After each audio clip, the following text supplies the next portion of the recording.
All right, so here I am. I'm going to customize the S.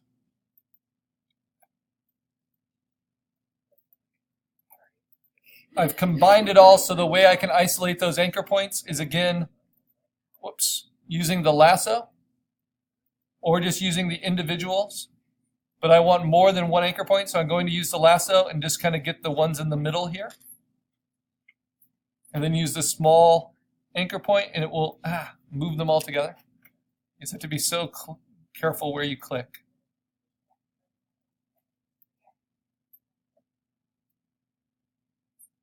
So I'm looking at the space between and trying to clear those up and thin this out a little bit more. Play with the curves.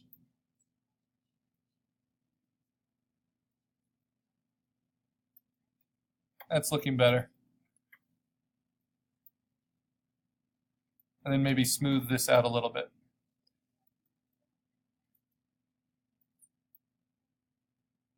Now, what if you get paid to be a graphic designer and this is what your livelihood is, then you want to take the time to make it perfect, but I'm going to try not to obsess too much about it. All right, so now I like the shapes in between each letter.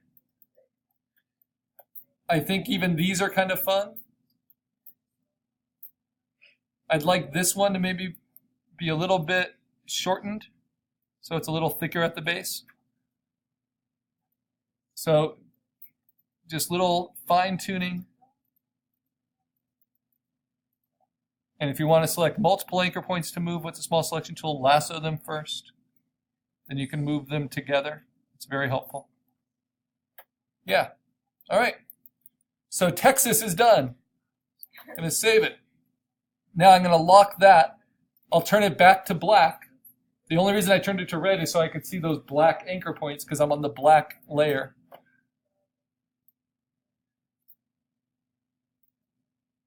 There we go. Oh, let's turn to black first. And that's all just one cutout now. So even though it's a licensed font that's free for creative use, as long from DeFont, note the specifics. It's like Creative Commons. I've customized it quite a bit here so that I don't even think it would be that derivative of it. All right, now I got to go to humility.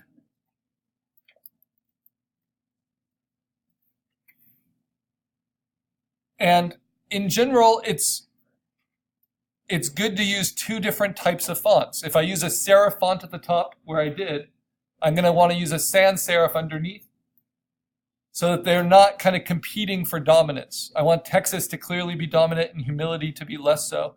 It can be good to combine modern fonts with script fonts, ones that look very mechanical with ones that look very hand done. So you can play with those relationships, and you'll see those in poster design a lot. You don't need to have any kind of typeface loyalty. Okay, so let's see. Humility is right there. So what do? I unlock it. I use the type tool.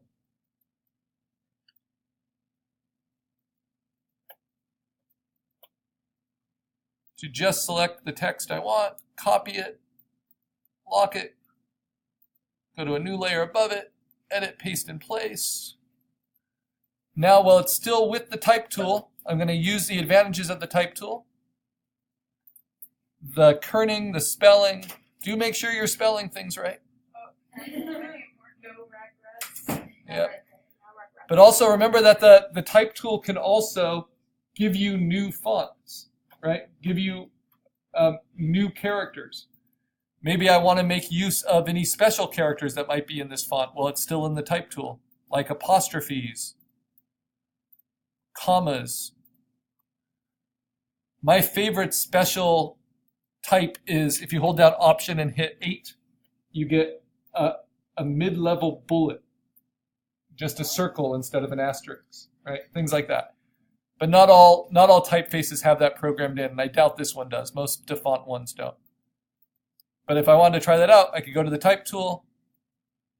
I could select, the space between letters, and I can try it. Option 8. Hey, it does have it. Nice. Let's see, what else could I use? Apostrophe. All of those can be useful vector shapes that you use, for some other reason. Maybe I can use this. Put it between each letter form.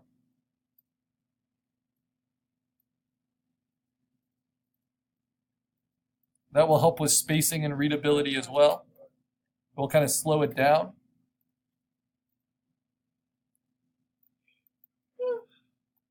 See how it kind of automatically helps with kerning?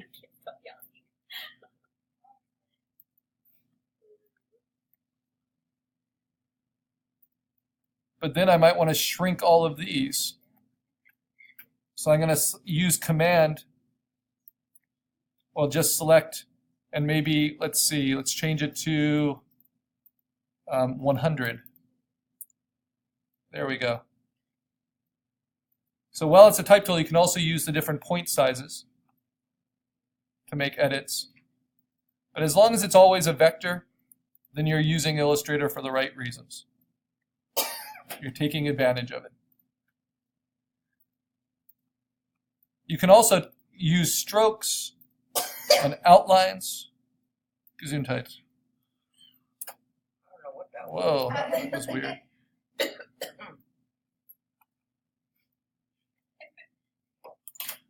Huh. I think that's just a computer glitch.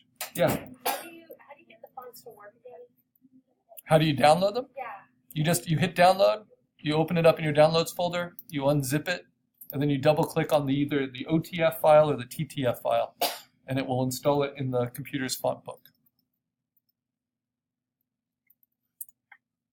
And once it's in the computer's font book, then it will work in the different programs. You shouldn't even have to restart the programs. I don't know why I'm getting that glitch. But I'm almost there.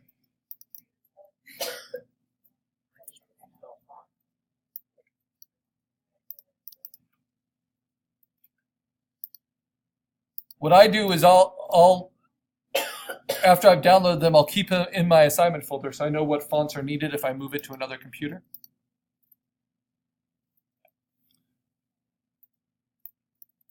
All right, so now I can play with the kerning, the spacing between, while it's still in a type tool, and I do that by holding down Option and using the arrows. It's glitching out a lot on me, but I'm going to give myself a little bit of extra space. There we go. So that looks pretty good. Yeah, it looks kind of decorative, pretty nice. So once I'm happy with that, I'm going to save it, and before I create outlines and take it out of the font or out of the type tool, I'm going to make a duplicate of it.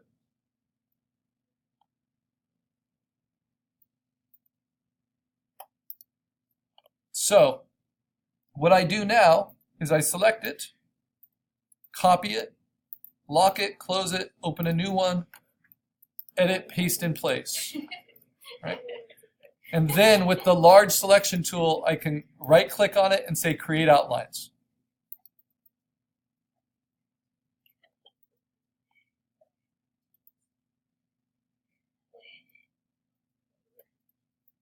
Now, I'm just going to use the large selection tool.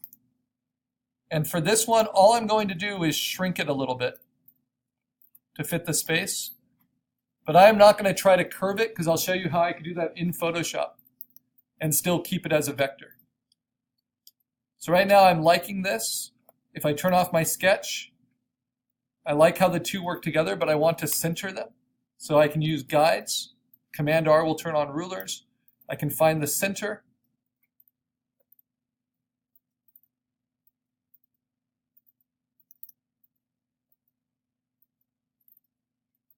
Then use that to kind of space things out.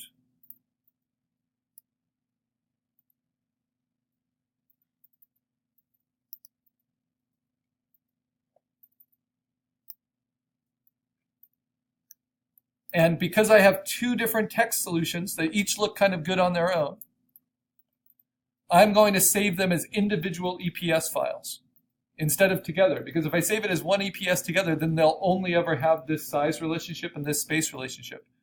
So instead, this is what I'm going to do. I'm going to turn off, well, let's do Texas first. Turn off humility and just save Texas. First save the whole AI as my Carl Assignment 8 poster text black.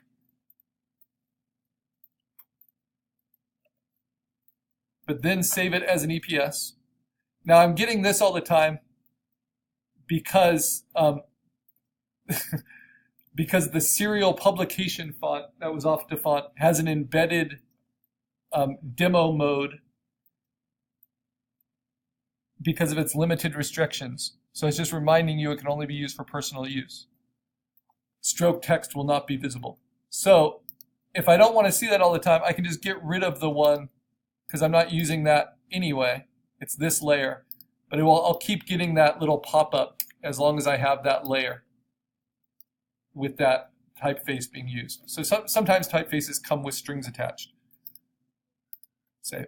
This is important too. Before I send this to a printer or to any kind of professional place to print, I have to outline my fonts, outline my typefaces, so that they don't need the typeface in order to see the image, right?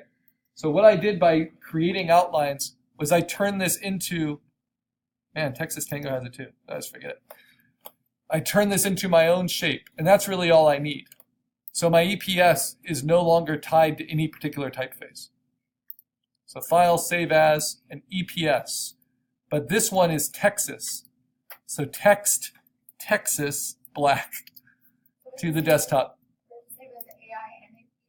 Yeah, you save as an AI while you're working in Illustrator. Once you're ready to do more with it, once you think it's finished as a black text solution, then you save it as an EPS. And I'm saving mine as two different EPSs because I'll show you what you can then do with it in Photoshop. So now let me turn on humility. I kind of like that glitch that keeps happening. But anyway, here it is. Now I save that as a different EPS. And that will be text humility black.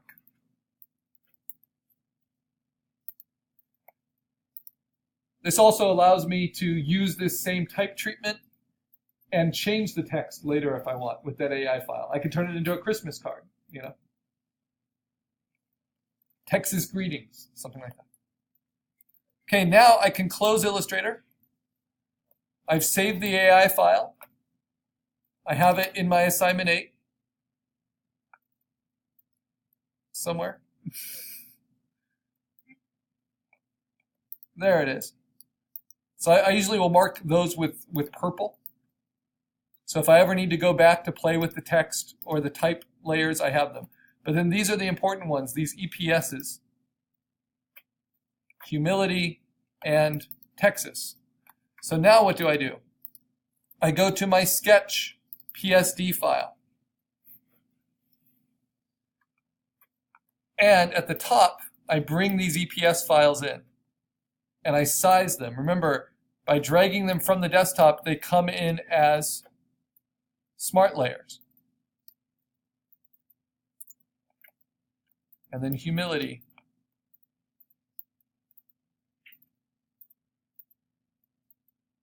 I want to keep it a little smaller, I think. Humble.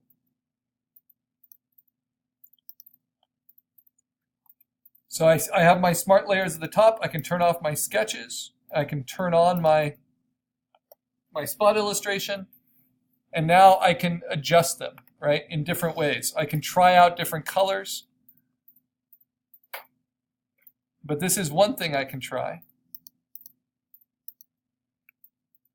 Let me bring in from assignment 7 my vector line work. So there's just all kinds of things I want you to be able to experiment with that are lots of fun. So I'm going to open up assignment 7. Remember that part of that was having clean vector line work as an EPS, so I have that. It's right here. I'm going to drag and drop that onto my Photoshop file. Then I'm going to size it to match. But because it's a smart layer, not a JPEG anymore.